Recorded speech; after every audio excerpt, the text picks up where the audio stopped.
tak jariwang turut-turut sabitip malam oleh kejadian menimpa Dinda hingga kenangan bertanya dua Mantan keingat, mantan kekenang, tetapi dalam sayang kanda.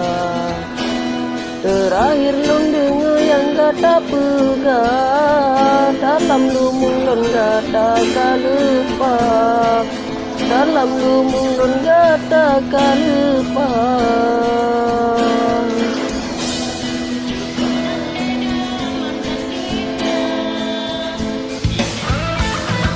Cukup tak tega mantan Dinda di tempo kenang Dinda len cinta sampai lagi nyohana len sangka di pegat kata cukup sesara Bahkan di pegang Mbak Dinda menunggu dari semula penyesalan hana diguna.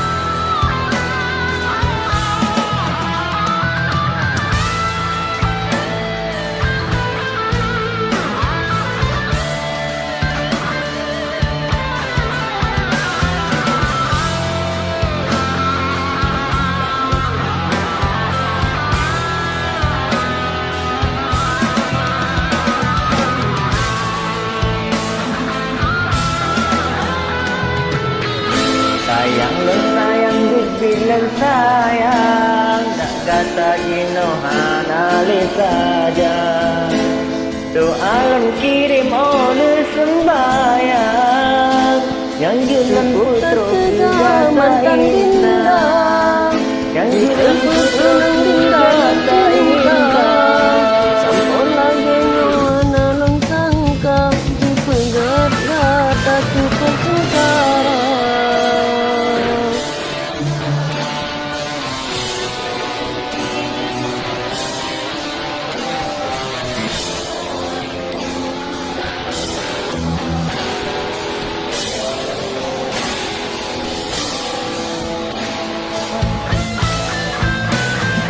menyabit mantang di gigi cinta bahkan hanji pegang Dinda anak lemputa dari semula